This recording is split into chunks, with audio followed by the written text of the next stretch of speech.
Hello hi friends नमस्कार जय जगन्नाथ केमिति अछंती आपण माने आशा करे आपण माने भलरे थिबे। तो सांग माने आजिर वीडियो रे देखिबा सारा जीवन सुस्थ रहिबार केतोटी घरोई टिप्स। तो चलंतु सांग माने डेरी न करी स्टार्ट करिबा आजिर ई सुंदर वीडियोटी। नंबर 1 जेउ माने माँ होई पारु नाहंती से माने 50 ग्राम कुलकंदरे 20 ग्राम पान मधुरी को मिसाई चोबाई खांतु एवं 1 ग्लास उषुम क्षीर पियंतु। एमिति करिबा द्वारा एही समस्या दूर होइथाए। नंबर 2 अत्यधिक चा सेवन द्वारा चर्म शीघ्र खराब हो जाइथाए एवं भोक मध्य कमी जाइथाए।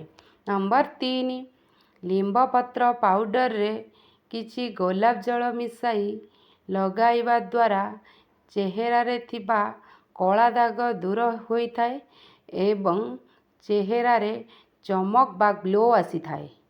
नंबर 4 जेउ स्वामी स्त्री सोइबा समय रे आलिंगन करी सोईथांती सेमानंक मध्यरे प्रेम भल पाइबा स्नेह इत्यादि सबु बेले रही थाए।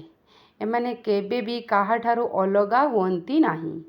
नंबर 5 सोइबार सबुठारु भल समय हेउची राति 10 रु सखाळ 5 समय भितरे।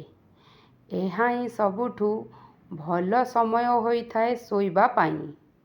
नंबर 6 जदि आपणक खाद्य हजम हेउ नाही किंबा लेट रे हजम हेउची किंबा बद हजमी हेउची तेबे आपण निज खाद्य रे कंचा मूला शामिल करंतु। एहा खाद्य हजम करिबारे साहाय्य करिवो।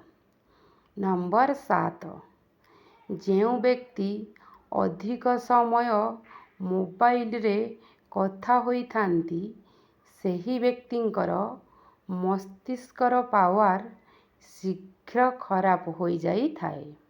नंबर 8 कंचा हलदी को सिझाई तार पानी प्रतिदिन सेवन करिबा द्वारा देहर रोग प्रतिरोधक शक्ति वृद्धि पाई थाए। नंबर 9 जदि आंठुगंठी जंत्रणा हेउथाए तेबे पानी पीला बेले आपण माने बसिकी पीबे एवं प्रतिदिन 5टी लवंग चोबाई खांतु। नंबर 10 जेउ पुरुष पर नारी पर झियो पर बहु पर स्त्री सह संगम करे से पर जन्म रे कुकुर जन्म पाए एवं 7 जन्म जाए नरकरे पड़े। नंबर 11 रोषेई करि सारिबा परे किछि भी जिनिस गैस चूल्हा उपरे रखंतु नाही। एहा द्वारा घरर अमंगल होइथाए। नंबर 12 केबे हेले अत्यधिक नईकी पढ़ंतुनी। एहा द्वारा फुसफुस खराब होइथाए एवं टीबी रोग हेबार अधिक संभावना थाए। नंबर 13 जदि मईसी क्षीर रे चना भिजाई खांती तेबे शरीरर दुर्बलता दूर होइथाए एवं शरीर बलवान होइथाए। नंबर 14 जदि अदार पानी प्रतिदिन सेवन करती तेबे एहा रक्त को सफा रखे एवं ता सहित चर्म रोग व्रण इत्यादि मुक्ति मिली थाए।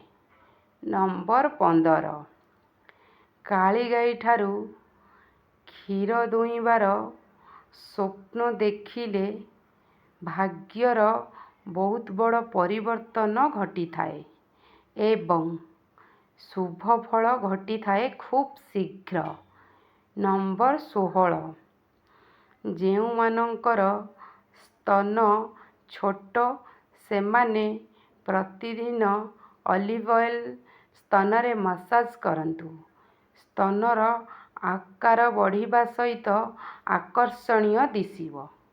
ନମ୍ବର 17, ଛିଡ଼ା ହୋଇକି କେବେ ବି ପରିସ୍ରା କରିବା ଉଚିତ ନୁହେଁ କାରଣ ଏହା ଅଣ୍ଡକୋଷ ଉପରେ ଖରାପ ପ୍ରଭାବ ପକାଇଥାଏ।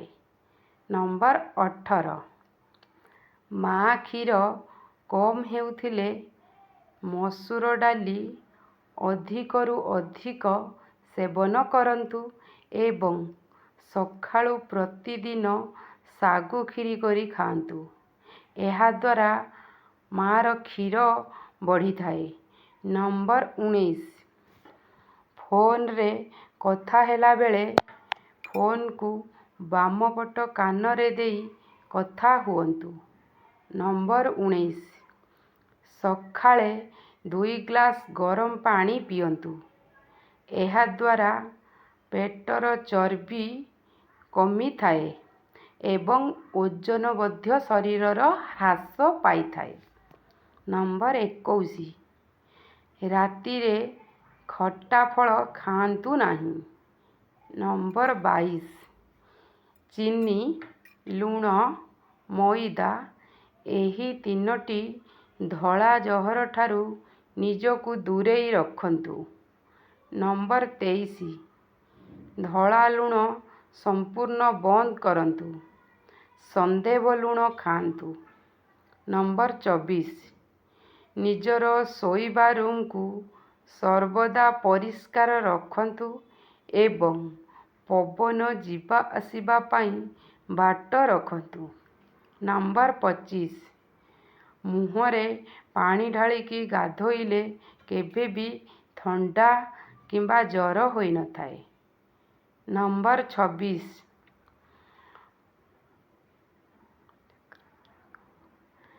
ନାକର ଅସଲି ରଙ୍ଗ ହାଲକା ହଳଦିଆ ହୋଇଥାଏ।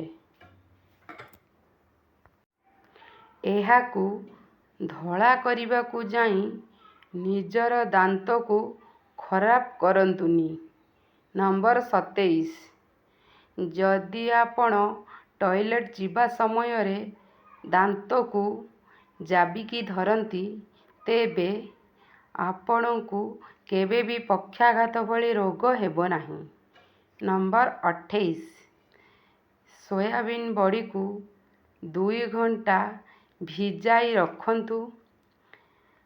ତା'ର ଫେଣ ଭଲ ଭାବରେ ନ ବାହାରିବା ପର୍ଯ୍ୟନ୍ତ ତାକୁ ଭିଜାଇ ରଖି ପରେ ତାହାର ଫେଣକୁ ବାହାର କରି ପ୍ରୟୋଗ କରନ୍ତୁ। ନମ୍ବର 29, କ୍ଷୀର ଏବଂ କଞ୍ଚା ଫଳ ଏକା ସାଙ୍ଗରେ ସେବନ କରିବା କଥା ନୁହେଁ। ଏହାଦ୍ୱାରା ଚର୍ମ ରୋଗ ହୋଇଥାଏ। ନମ୍ବର 30, କୌଣସି ରୋଗର କାରଣକୁ ଆପଣମାନେ ହାଲକା ଭାବରେ ଜମା ବି ନିଅନ୍ତୁନି କାରଣ ଏହା ପରେ ଜଟିଳ ସ୍ୱାସ୍ଥ୍ୟଜନିତ ସମସ୍ୟା ସୃଷ୍ଟି କରିପାରେ।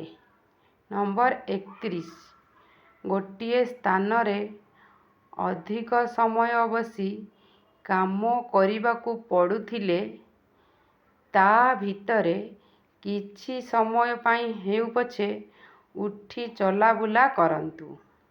ନମ୍ବର 32, ଗୁରୁତ୍ୱପୂର୍ଣ୍ଣ କଥା ହେଲା ନିୟମିତ ସମୟ ଅନ୍ତରାଳରେ ହେଲ୍ଥ ଚେକଅପ୍ କରାଇବାକୁ ଭୁଲନ୍ତୁ ନାହିଁ। ନମ୍ବର 33, ସୁସ୍ଥ ଜୀବନ ପାଇଁ ପ୍ରତିଦିନ ସକାଳୁ ଖାଲି ପେଟରେ ଦାନ୍ତ ଘଷି 7ଟି ତୁଳସୀ ପତ୍ର ଓ 3ଟି ଭୂନିମ୍ବ ପତ୍ର ସେବନ କଲେ ଜ୍ୱର, ଥଣ୍ଡା, କାଶ, ଶ୍ୱାସ, ଚର୍ମରୋଗ, ପେଟ ଏବଂ ଯକୃତ ସମସ୍ୟା ରୋଗ ଭଳି ଦୂର ହୋଇଥାଏ। ନମ୍ବର 35 ରାତିରେ ଅଧ ଗ୍ଲାସ ପାଣିରେ ତ୍ରିଫଳା ଗୁଣ୍ଡ 1 ଚାମଚ ପକାଇ ସକାଳେ ସେବନ କଲେ ପେଟ ଓ ଚକ୍ଷୁ ସମ୍ବନ୍ଧୀୟ ରୋଗ ଦୂର ହୋଇଥାଏ। ନମ୍ବର 36 ପ୍ରତିଦିନ ଅଁଳା ରସ 1 ଚାମଚ ଓ ଘି କୁଆଁରୀ ରସ 1 ଚାମଚ ସେବନ କଲେ ଥଣ୍ଡା ଓ ଯକୃତ ଜନିତ ରୋଗରୁ ରକ୍ଷା ମିଳେ। ନମ୍ବର 37 ଜୈବିକ ସାରରେ ଉତ୍ପନ୍ନ ପନିପରିବା ଖାଇବା ଫଳରେ ଶରୀରକୁ ଉତ୍ତମ ପୋଷକ ତତ୍ତ୍ୱ ମିଳିଥାଏ। ନମ୍ବର 38 ପ୍ରାତଃ ସୂର୍ଯ୍ୟାଲୋକରେ ଭ୍ରମଣ କଲେ ଶରୀରକୁ ଭିଟାମିନ୍ ଡି ମିଳିଥାଏ। ଯେଉଁମାନଙ୍କର ଭିଟାମିନ୍ ଡି ଅଭାବ ସେମାନେ ନିଶ୍ଚୟ ପ୍ରାତଃ ସମୟରେ ସୂର୍ଯ୍ୟାଲୋକରେ ଭ୍ରମଣ କରନ୍ତୁ। ନମ୍ବର 39 ଗୋଟିଏ କପ୍ କ୍ଷୀର ସହ 1 ଚାମଚ ଅଶ୍ୱଗନ୍ଧା ଚୂର୍ଣ୍ଣ ମିଶାଇ ଖାଇଲେ ଜ୍ୱର, ଥଣ୍ଡା, କାଶ ଇତ୍ୟାଦି ରୋଗ ଭଲ ହୋଇଥାଏ। ନମ୍ବର 40 ଦିନରେ ସବୁଜ ଘାସରେ ଖାଲି ପାଦରେ ଟିକିଏ ଚାଲନ୍ତୁ। ଏହାଦ୍ୱାରା ଆପଣଙ୍କ ଶରୀର ସୁସ୍ଥ ରହିବ। ତ ସାଙ୍ଗମାନେ ଆଜିର ଏଇ ଭିଡ଼ିଓଟି ଯଦି ଆପଣମାନଙ୍କୁ ଭଲ ଲାଗିଥାଏ ତାହେଲେ ନିଶ୍ଚୟ ଲାଇକ୍ କରିବେ, ସେୟାର କରିବେ, କମେଣ୍ଟ କରିବେ। ଯଦି ଆପଣମାନେ ଆମ ଭିଡ଼ିଓରୁ କିଛି ବି ଶିକ୍ଷଣୀୟ ଜିନିଷ ଶିଖିପାରିଥିବେ ତ ତେବେ ସବସ୍କ୍ରାଇବ୍ କରିବାକୁ ଜମା ବି ଭୁଲିବେ ନାହିଁ। ଆପଣମାନଙ୍କୁ ମୋର ନମସ୍କାର। ଜୟ ଜଗନ୍ନାଥ।